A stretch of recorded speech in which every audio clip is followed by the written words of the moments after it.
Continuamos en Soluciones, lo prometido es deuda. Vamos a comenzar a leer muchísimos comentarios que nos llegan a esta hora a través del Twitter. Alejandro Castillo nos dice que buen tema el que están tocando hoy en Soluciones. Ed Marcelis nos dice también, buenos días, se respeta la orientación sexual. Sin embargo, en el caso de profesionales de la docencia, ¿cuál es el ejemplo para nuestros hijos? Mira, yo fui docente durante 20 años en criterios docentes. Yo soy profesora. Yo creo que mis alumnos en los años que tuve de ejercicio de la docencia, el que tenga algo que reprocharme, porque yo siempre fui profesional y trabajé y mi intimidad nunca estuvo ligada a mi ejercicio como profesional. Somos seres creativos, somos seres amplios y más allá de eso, yo creo que me da mucha satisfacción hoy por hoy ver hombres y mujeres ya, por supuesto, como Shirley Bernagui, que fue mi alumna toda la primaria, que me den gracias por la educación que le di. También tenemos un mensaje por acá que nos dice Juan Rumbos, un poco relacionado con esto. Respeto LGBTI, buenos días y saludos. Se habla de respeto a este grupo y estoy de acuerdo, pero ¿y el respeto a los héteros y a los niños?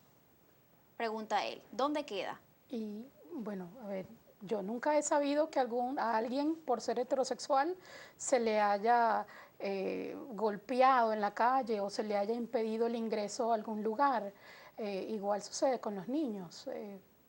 Sí, hay grandes mitos y grandes prejuicios. La mayoría de los pederastas son heterosexuales.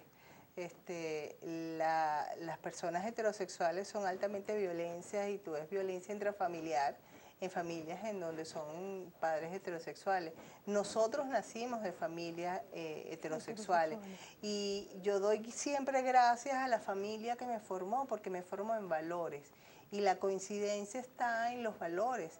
Yo nací en una familia donde se respetaba al otro, donde la honestidad, la colaboración siempre era una constante y crié a mi hijo en ese concepto y tengo un hogar y tengo una familia bajo esos valores. Entonces no creo que sea diferente, mi sexualidad no tiene nada que ver con mis valores. Ahora, entiendo que quizás estas preguntas pueden estar dirigidas hacia el hecho de que hasta qué punto es permisible el que una persona con una orientación sexual pues bastante definida y que exprese mucho a través, digamos, de sus gestos, de su conducta, de su manera de vestir, hasta qué punto esa persona puede, digamos, estar al mando o liderar una cátedra en un salón de clases para niños.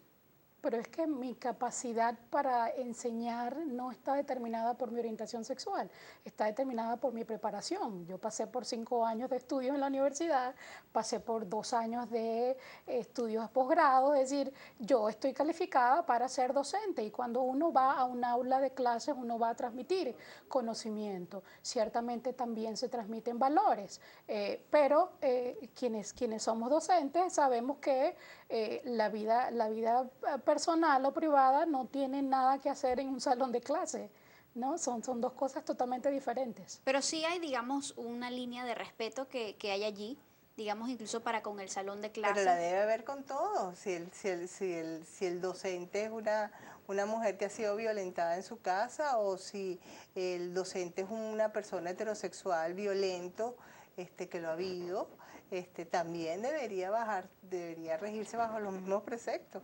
No es diferente. Así es.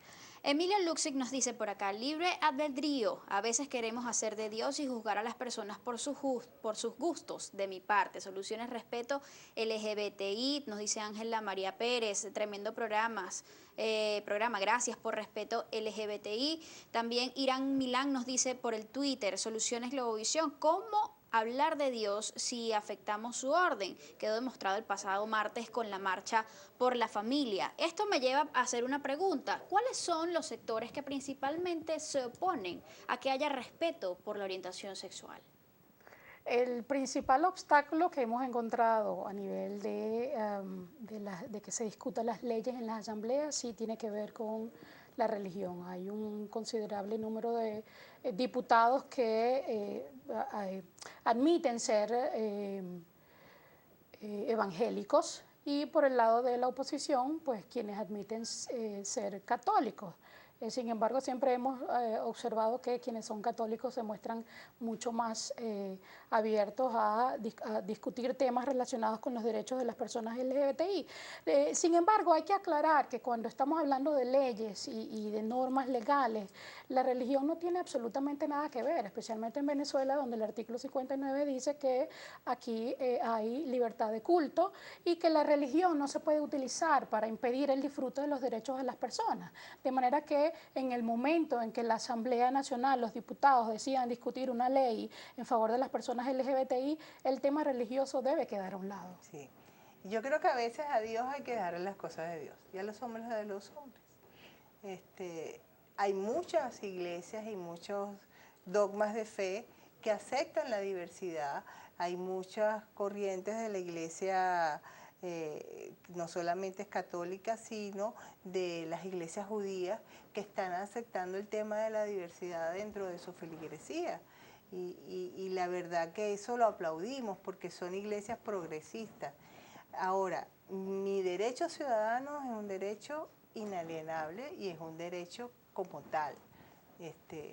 Entonces, a Dios dejemos las cosas de Dios, pero mi derecho como ciudadano debe ser discutido en la Asamblea Nacional igualitariamente. ¿Está la dignidad del ser humano por encima de su orientación sexual? Absolutamente, sí. Y quería agregar a lo que estábamos hablando ahora. Además, estamos hablando de familias. La familia, inclusive a nivel de la Constitución venezolana, está establecida y definida de una manera muy amplia. La familia ya no es solamente mamá, papá, hijo. La familia es un grupo de personas que comparten valores, responsabilidades, derechos, deberes. Es decir, que en Venezuela ya tenemos una definición muy amplia de lo que es la familia y se tiende a reducir únicamente a la familia como la conformada por un hombre y una mujer, y no es así. La abogada Tamara Adrián, que como lo dijimos al principio del programa, se convierte este año en la primera mujer trans en optar oficialmente ya por un curul a la Asamblea Nacional, decía que alrededor del 30% de la población mundial pertenece a la comunidad LGBTI. ¿Ustedes coinciden con esta cifra? Sí, inicialmente se decía que el 10%, 15%, pero estudios sobre todo en Europa y en el norte de Europa, Canadá, establece que más o menos esos son los parámetros. Que las personas por prejuicios, por miedo, por cultura, por una cantidad de otras variables, no lo exterioricen, no se construyan armónicamente con su sexualidad en la sociedad, es otro tema. Pero sí lo son, eso es lo que llamamos de closet, hay muchísimos que son de closet. Ahora, si yo quiero ser un ser pleno en con mi familia, que tengo una familia, tengo un hogar que está construida en valores y en respeto, yo no tengo por qué ser de closet. Para mi hijo es inaceptable, y lo fue así, que seamos de closet, porque yo qué iba a ser, su tía, su madrina. No, soy su otra mamá, soy su mamá.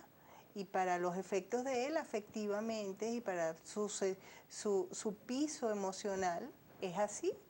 Pues entonces, ¿por qué no serlo abierta y públicamente? ¿Y de dónde creen que viene quizás toda la renuencia que puede haber o la resistencia desde muchos puntos o sectores de la sociedad frente a ese punto fundamental, el permitir que parejas, digamos, homosexuales puedan criar un hijo, puedan adoptar un niño? Particularmente, bueno, el rechazo a la homosexualidad, a las personas homosexuales, viene desde el momento en que se declaró a las personas homosexuales como enfermos, se consideraba una enfermedad mental. Posteriormente la Iglesia también contribuyó a ese estigma, que se construyera ese estigma en contra de las personas homosexuales. Y obviamente los medios de comunicación también han colaborado un poquito, ¿no? Cuando se presentan estos personajes que en lugar de mostrar una imagen real, son personajes que ridiculizan a los homosexuales, ¿no? Y la creencia falsa, por cierto, de que la homosexualidad se puede imitar. Es decir, se piensa que un niño que crece en una familia conformada por dos personas del mismo sexo va a resultar siendo homosexual. Y eso no es así. Nosotras, tal como lo mencionó Ana Margarita, nosotras venimos de familias heterosexuales y estamos rodeados en televisión, en todos los medios, en toda la sociedad, estamos rodeados del modelo heterosexual y aún así nuestra orientación sexual homosexual prevalece. Es decir, no, la orientación no está determinada por lo que vemos o por lo que imitamos o por lo que veamos en la escuela, que lo conversábamos antes, ¿no? Un maestro no va a transmitir ni le va a inculcar a nadie ser o no ser heterosexual, homosexual o bisexual. De allí viene el temor, ¿no? No, eso no es cierto. Pero ¿no tiene el niño más probabilidades de desarrollar una conducta homosexual al crecer en una familia, digamos, con este mismo tipo de conductas? Los niños que son de nuestras familias, y hay estudios que lo corroboran así, son niños más colaboradores, son niños más amplios, son niños que reconocen más a los demás, son niños más participativos y que tienen más sentido del apoyo al otro. De la tolerancia también, quizás. De la tolerancia, y eso ya es un hecho demostrado. Entonces, la verdad es que criar a un niño, en Argentina se hizo una prueba hace muchísimos años cuando se estaba haciendo el sistema educativo para educar en diversidad, y se buscaron cuentos infantiles de diversidad. Y lo que se estaba buscando era eso, cuentos donde se reconociera, porque no había material en Latinoamérica con nuestras idiosincrasias para ello. Y se buscaban eran cuentos infantiles que se reconociera al otro, que respetaras al otro. Y yo creo que propiciar en un aula de clase donde todos son reconocidos y todos son respetados desde sus diferencias y desde su coincidencia, estás creando a un niño mucho más proactivo con su sociedad y mucho más conectado con todo su entorno. Es una gran ventaja. ¿Es Venezuela una población, digamos, que está abierta a esta comunidad LGBTI? Yo me atrevo a decir que sí. En el contexto donde usualmente nosotros nos desenvolvemos, pues la escuela, la universidad, se nota muchísima apertura. ¿Pero apertura sincera o solo de palabras? No, sincera. Yo sí me atrevo a decir que hay, una vez que uno conversa del tema, el detalle es que de por sí el tema de la sexualidad en Venezuela siempre ha sido un tabú.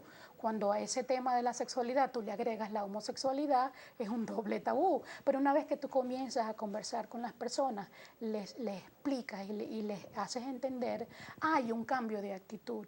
Y eso se puede comprobar. Es decir, en Estados Unidos hubo una prueba que hicieron y le tomaba a la persona tan solo 2 minutos cambiar su actitud de rechazo a la homosexualidad a aceptación, una vez que se le explicaba qué es la homosexualidad, qué es una persona homosexual. Entonces, vemos que sí hay. El problema que tenemos en Venezuela es que todavía no tenemos educación sexual a nivel del sistema educativo formal, y eso hay que hacerlo, eso es urgente. ¿Se puede hablar en Venezuela de niveles importantes de homofobia? De cierta manera sí. Lo que pasa es que hay un gran temor a la denuncia, a hacerlo visible. Hay un gran temor de los padres. Muchas veces los padres son los que dice, el gran temor que tengo es que te violenten o que te agredan físicamente, pero sí hay gran cantidad de homofobia, hay violencia escolar, y ese es el apellido que el bullying siempre tiene el gran temor de visibilizar. ¿Cuánto bullying por homofobia hay? Yo creo que hay aproximadamente entre 35 o 40% del bullying pudiera ser por homofobia, pero nunca se verbaliza y se ataca y se evidencia como tal. Hay muchísimo de qué hablar, sobre todo en ese tema. ¿Por qué esto sigue siendo un tema doblemente tabú, como ya lo decía Quiteria?